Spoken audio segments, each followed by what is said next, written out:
হুগলি জেলা sound light generator owners অ্যাসোসিয়েশনের বার্ষিক সম্মেলন অনুষ্ঠিত হল হুগলির ধনিয়াখালী ব্লকের অন্তর্গত বেলমুড়ি কমিউনিটি হলে। এবছরে দ্বিতীয় বর্ষে পদার্পণ করল।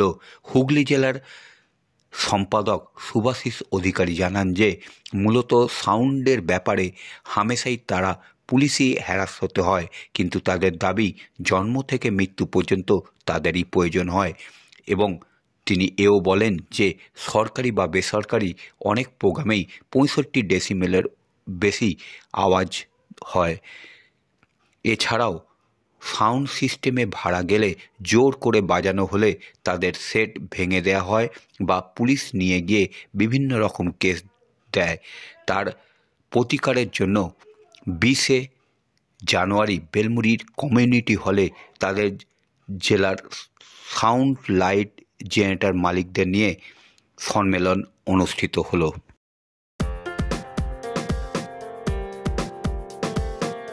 ধনিয়াখালী বেলমুড়ি কমিউনিটি হলে আমাদের আয়োজন হচ্ছে। তো এই প্রোগ্রামটা কি নিয়ে, মানে কি পারপাসে আজকে হচ্ছে? আজকে আমাদের সাউন্ড লাইট জেনারেটর আমাদের প্রতি বছরই আমাদের সম্মেলন অনুষ্ঠান হয়। সেই উপলক্ষে আমাদের এখানে দ্বিতীয় সম্মেলন করা হচ্ছে এবং আমাদের সমস্ত সাউন্ডের সঙ্গে জড়িত যে সমস্ত কলাকৌশলীরা আছে, যেমন সাউন্ড লাইট জেনারেটর অডিও এবং বক্স দ্বারা তৈরি করে সমস্ত মানুষকে আমরা আহ্বান করেছি এখানে আসার জন্য। মূল বিষয়টা কি?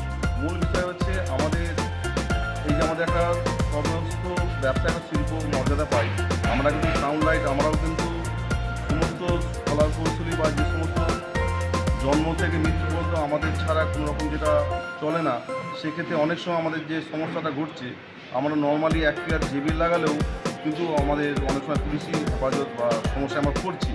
কিন্তু দেখলে দেখা যাবে অনেক প্রোগ্রাম হচ্ছে সরকারি বা বেসরকারিভাবে, যেখানে 65 ডেসিমেল বলা হচ্ছে, কিন্তু সেখানে যদি আপনারা দেখেন সরকারি কাজে হতেও 65 দূরে কথা হয়তো 565 উপর কভার হয়ে যাচ্ছে। সেক্ষেত্রে কোনো সমস্যা নেই, পারমিশন পাচ্ছে। কিন্তু যে সমস্ত পাবলিক যারা বছরে একটা দিন অনুষ্ঠান করার জন্য আমাদের সাউন্ড নিয়ে যায়, তারা কিন্তু সাউন্ড আনার পর তারা টাকা পয়সা দেওয়ার পর আমরা অনেক সময় বাজাতে না পাওয়ার জন্য টাকা পয়সা তো পাই না, উল্টে মালপত্র আমাদের ফেরত আনতে হয়, আমাদের গালিগালাজ করতে হয়, হয়তো পুলিশ দিয়ে বন্ধ করে দিল। কিন্তু তারপরে তো আমাদের প্রেশার দেয় যে তোমাদের সাউন্ডটা বাজাতে হবে না, আবার বাজানোর পর তখন দেখা যাচ্ছে তাদের চাপে করে বাজাচ্ছে আমাদের ছেলেরা, মারধর করছে বলে, তখন পুলিশ এসে এই তোদের বাউন্সলা চালালি, মেশিন বোতল নিয়ে চলে গেল। এই যে 2000 টাকা ভাড়া কাটতে গিয়ে আবার 20,000 টাকা দিতে হবে, উল্টে আবার 18,000 টাকা লস। তারপরে সেই সমস্ত মালপত্র আমরা ভাঙচুর করে দেয়। আবার কিছু কিছু জায়গা আছে কাস্টমার যে তারা ভালোভাবে দিয়ে যায়, অনেক জায়গায় সমস্যায় পড়ি। আবার অনেক জায়গায় প্রশাসন আছে যে কোনো পয়সা লাগে না, উল্টে মালটা দিয়ে দেয়, সেটাও হয়। তো আমরা এইভাবে ভয়ের মধ্যে আমরা আছি। আজকে আমাদের তার জন্যই কি আজকে এই সম্মেলন? তাই জন্যই সম্মেলন যে আমাদের এই ব্যবসার সঙ্গে কিন্তু যুক্ত কিন্তু কয়েক লক্ষ মানুষ তার সঙ্গে ওয়ার্কাররা।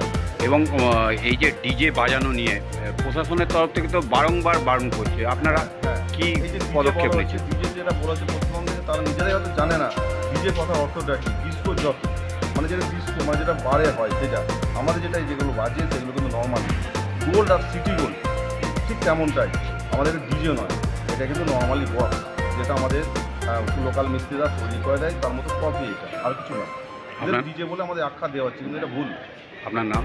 আমার নাম Shubhashis Adhikari, Paschimbanga sound light generator owners অ্যাসোসিয়েশনের সম্পাদক এবং হুগলি ডিস্ট্রিক্টের সম্পাদক। আমার পাশে আছেন আমাদের Hooghly sound light generator owners অ্যাসোসিয়েশনের সভাপতি এবং আমার পাশে আছে 25 জনের আমাদের সভাপতি বাবাই চক্রবর্তী।